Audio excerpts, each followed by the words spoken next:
మీరు థంబ్‌నెయిల్ చూసే ఉంటారు. కొందరి మీద నా కోపం అందరినీ బాధపెట్టింది.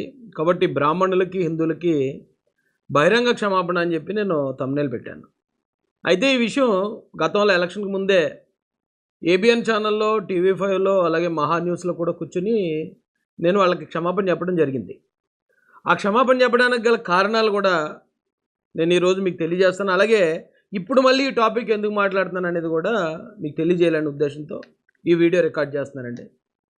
2020లో పిఠాపురంలో సంఘటన జరిగింది. అక్కడ దేవీ దేవతల విగ్రహాలని ఒక 8, 9 విగ్రహాలని గుర్తు తెలియని దుండగులు పగలగొట్టారు అని చెప్పి ఒక వార్త వచ్చింది. ఆ వార్త వచ్చిన 1, 2 రోజుల్లోనే పోలీసు వారు దానికి కారణమైన వ్యక్తిని పట్టుకుని అరెస్ట్ చేసి కాకినాడ సబ్ జైలుకు తోసేశారు. తోసేస్తే మతిస్థిమితం లేదన్నారు. ఒకవేళ మతిస్థిమితం ఉన్నా లేకపోయినా ఆడు ఒకవేళ హిందూ ద్వేష అయి ఉండొచ్చు, లేదా ఇతర మతస్థుడు ఆడు క్రిస్టియన్ అయి ఉండొచ్చు.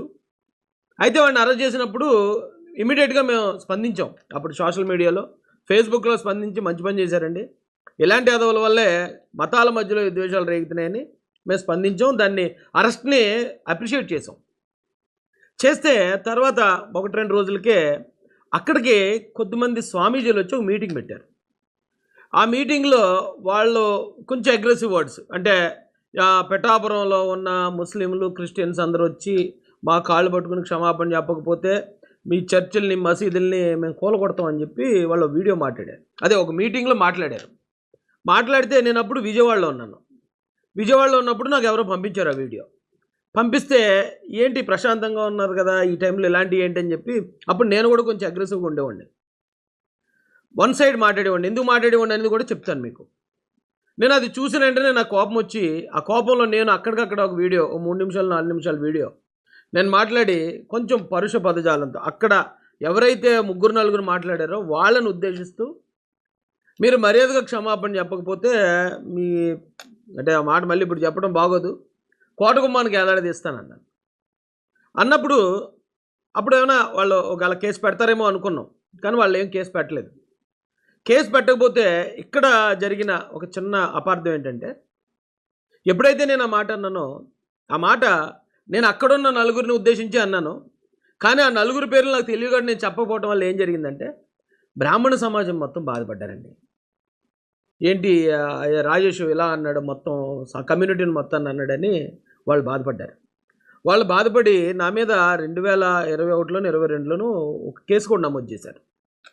కేసు నమోదు చేసినప్పుడు కూడా అప్పుడు నా వెర్షన్ ఎలా ఉండేదంటే, ఒక సైడే ఆలోచించేవాడిని, రెండో సైడ్ నేను ఆలోచించేవాడిని కాదు.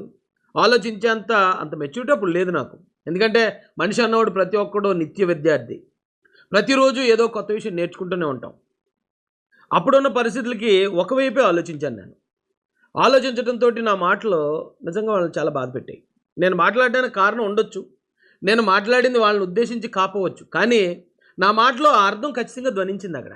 వాళ్ళు బాధపడడంలో న్యాయం ఉంది. ఎందుకంటే గతంలో కూడా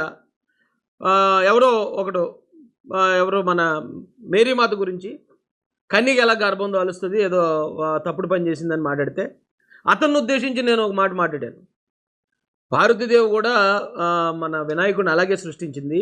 ఎందుకంటే దేవతలకు అలా సృష్టించే శక్తి ఉంటుంది తప్ప వారి శీలాన్ని శంకించకూడదు అన్నట్టు కొంచెం పరుష పదజాలంతో మాట్లాడాను.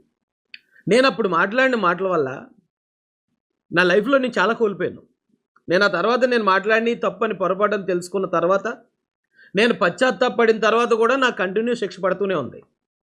ఈవెన్ మొన్న కూడా ఎమ్మెల్యే అవకాశం ఎవరికి వస్తుందండి ఊరికే. నా ఎమ్మెల్యే సీట్ను కూడా ఈ ప్రచారం వల్ల నాకు నేనుగా వదులుకునే పరిస్థితి వచ్చిందండి. నేను చాలా నష్టపోయాను అంటే నాకు శిక్ష పడింది ఆల్రెడీ. అయితే ఇప్పుడు ఎందుకు క్షమాపణ చెప్తున్నాను నేనంటే, నాకు చెప్పాలనిపించిందండి. ఎందుకంటే ఆ రోజు నాకు ఎమ్మెల్యే టికెట్ నేను వద్దనుకుని ఆగిన తర్వాత చాలామంది బ్రాహ్మణులు నాకు అనుకూలంగా మాట్లాడారు. రాజేష్ అప్పుడు తెలియక మాట్లాడి ఉండొచ్చు, బట్ ఇప్పుడు రాజేష్ అలా లేడు, అందరితో సమానంగా ఉంటున్నాడు, ఎవరికన్నా అన్యాయం జరిగితే వాళ్ళ వైపు మాట్లాడుతున్నాడు తప్ప రాజేష్ ఇప్పుడు మమ్మల్ని ఏం అవమానించట్లేదని వాళ్ళు మాట్లాడిన మాటలు నిజంగా నాకు చాలా పశ్చాత్తాపాన్ని కలిగించాయి. నేను చాలా బాధపడ్డాను. అరే, ఇలాంటి మంచి వ్యక్తులను నేను అపార్థం చేసుకుని వాళ్ళని అంత అలా మాట్లాడేవాడిని అని. ఇప్పుడు పొరపాటు ఎవరైనా చేస్తారండి. అది పొరపాటు అని తెలుసుకున్న తర్వాత మళ్ళీ రిపీట్ చేయకూడదు. మళ్ళీ నా తర్వాత ఎప్పుడు అలాంటి మాటలు రిపీట్ చేయలేదు. నాకు అర్థమైంది, అన్ని మతాల్లో మంచోళ్ళు ఉన్నారు, అన్ని మతాల్లో చెడ్డోళ్ళు కూడా ఉన్నారు. ఒక మతాన్ని మనం స్టాండ్ తీసుకుని రెండో మతాన్ని కంప్లీట్గా విమర్శించడం అనేది చాలా పెద్ద తప్పు. అది ఎవరో కొంతమంది చేయొచ్చు, రాజకీయాల గురించో మరో దాని గురించో. బట్ నాకు అవసరం లేదు. నేను నిజంగా అన్యాయం జరిగిందని భావించి నేను మాట్లాడానే తప్ప వాళ్ళ మీద నాకు కోపం లేదండి. ఇప్పుడు కూడా ఈ కేసులో వాళ్ళు కాంప్రమైజ్ అయ్యారు. లేదు రాజేష్ గారు అదేం పర్వాలేదండి, ఒక కోపంలో మాట్లాడతారు కదా అని వాళ్ళు కాంప్రమైజ్ అయినప్పుడు నేను అప్పుడు మరి సోషల్ మీడియాలోనే మాట్లాడాను వాళ్ళ గురించి. ఇప్పుడు అదే సోషల్ మీడియాలో మళ్ళీ వాళ్ళకి క్షమాపణ చెప్పాలనిపించింది. బ్రాహ్మణ సోదరులందరికీ హృదయపూర్వకంగా మనస్ఫూర్తిగా క్షమాపణ చెప్తున్నాను. ఆ రోజున బాధపడ్డ హిందూ సోదరులందరికీ కూడా మనస్ఫూర్తిగా క్షమాపణ చెప్తున్నానండి. ఎందుకు అంటే ఈరోజు ఇప్పుడు నేను ఈ పొజిషన్లో ఉన్నాను, అధికార పార్టీలో రాష్ట్రానికి అధికార ప్రతినిధి హోదా. నేను ఎక్కడికి వెళ్ళినా నాకు ఒక గౌరవం. ఇదంతా ఊరికే రాలేదండి, ఒక కులం ఆదరణతోనో ఒక మతం సపోర్ట్తోనో వచ్చింది కాదు. అన్ని కులాల్లో అన్ని మతాల్లో ఉన్న ప్రజలందరి ఆశీర్వాదాలతోనే ఇక్కడ దాకా వచ్చాను. నేను ఈరోజు ఇక్కడ ఉన్నానంటే దానికి కారణం మీరే. కుల మతాలకు అతీతంగా ఉన్న నన్ను అభిమానించే ప్రజలందరి దయవల్లే నేను ఇక్కడ ఉన్నాను ఈరోజు. ఎందుకు చెప్తున్నాను ఇదంటే, నన్ను సోషల్ మీడియాలో దాదాపు యూట్యూబ్, ఫేస్బుక్, ఇన్స్టాగ్రామ్లో ఓ 15 లక్షల మంది ఫాలో అవుతున్నారు. దాంతోపాటు నేను ఎక్కడికైనా వెళ్ళినప్పుడు ఒక మీటింగ్ అని పెడితే ఒక 1000-2000 మంది వస్తూ ఉంటారు, కుల మతాలకు అతీతంగా వస్తారు. రాజేష్కి ప్రజలను ప్రభావితం చేసే ఈ బలం ఉంది అని గ్రహించిన రాజకీయ పెద్దలు నాకు ఈ అవకాశం కల్పించారు. అంటే దానికి కారణం మీరే కదా. మీ ఆశీస్సులు ఎప్పుడు ఇలాగే ఉండాలని కోరుకుంటున్నాను. ఇప్పుడైతే ఎటువైపు న్యాయం ఉంటే అటు కులం కాదు, మతం కాదు. ఎందుకంటే ఆ రోజున నేను హిందూ మతానికి వ్యతిరేకంగా మాట్లాడేటప్పుడు కొందరు హిందువుల్లో, అందరూ కాదు కానీ కొందరు హిందువుల్లో నన్ను అప్పుడు శాపనార్థాలు పెట్టేవారు, చాలా ఇదిగా మాట్లాడేవారు. మొన్న ప్రవీణ్ పగడాల గారి విషయంలో పాస్టర్ గారు, ఆయన నాకు స్నేహితుడు, ఆయన మంచి వ్యక్తి, కానీ ఆయన విషయాన్ని తప్పుదో పట్టిద్దామని ట్రై చేశారు కొద్దిమంది క్రైస్తవులు అని చెప్పుకునే కొందరు. అప్పుడు నేను వాళ్ళని ఎదుర్కొన్నాను. హిందువుల్ని మీరు హంతకులుగా చూపించకండి, హిందువుల మధ్య క్రైస్తవుల మధ్య గొడవలు పెట్టకండి అని నేను స్టాండ్ తీసుకుని నిలబడ్డాను. అంటే నాకు న్యాయం అనిపిస్తే అటువైపు 1,00,000 మంది నన్ను వ్యతిరేకించి నేను నిలబడతానండి. అలా నిలబడినప్పుడు చాలామంది ఎవరైతే ప్రవీణ్ పగడాల గారి హత్యగా క్రియేట్ చేద్దాం అనుకున్నారో వాళ్ళందరూ నన్ను శపించారు, నువ్వు కూడా నడి రోడ్డు మీద అర్ధాంతరంగా అలాగైపోతావని. అప్పుడు కూడా నేనేం బాధపడలేదు, ఎందుకంటే ఒకే మతంలో న్యాయం ఉందని నమ్మినప్పుడు నా మాటలు కొద్దిమందిని బాధ పెట్టేయండి. కానీ ఆ తర్వాత నేను చూసిన తర్వాత ఇప్పుడు నాకు యూట్యూబ్ కానీ ఫేస్బుక్ కానీ ఈ లక్షలాది మంది ఫాలో అయ్యే దాంట్లో సగం మందికి పైగా హిందువులే ఉన్నారు. నాకు ఫోన్ చేసి రాజేష్ నువ్వు అలా కదమ్మా, ఇలా వెళ్ళమ్మా, ఇదమ్మా పరిస్థితి అని నన్ను గైడ్ చేసి డైరెక్ట్ చేసే వాళ్ళలో 80% హిందువులు ఉన్నారు. అరే నేను చాలాసార్లు పశ్చాత్తాపడుతూ ఉంటాను. నాకు హెల్ప్ ఏదైనా ఒక మాట సాయం చేయాల్సి వచ్చినప్పుడు, ఏదైనా రావాల్సి వచ్చినప్పుడు, వాళ్ళు వస్తున్నప్పుడు, ఇంతకుముందు నేను వీళ్ళ కోసమే ఇలా మాట్లాడాను, అయినా అపార్థం చేసుకోకుండా దాన్ని కూడా క్షమించి వాళ్ళు ఇంతలా నాతోటి ఉంటున్నారు అని ఎప్పటికప్పుడే బాధపడతానండి. ఇది నేనేదో రాజకీయం కోసం పదవులుగా, నాకేం పదవులు ఉన్నాయి, వచ్చిన అవకాశాన్ని వదులుకున్నాను. ఇప్పుడు కూడా నా పరిస్థితి ఏంటనేది మీ అందరికీ తెలుసు. కానీ ఎవరైతే నన్ను మంచి వ్యక్తులు అపార్థం చేసుకున్నారో దయచేసి వాళ్ళు అపార్థం చేసుకోవద్దు అనే ఉద్దేశంతో నేను ఈ వీడియో మాట్లాడడం జరుగుతుందండి.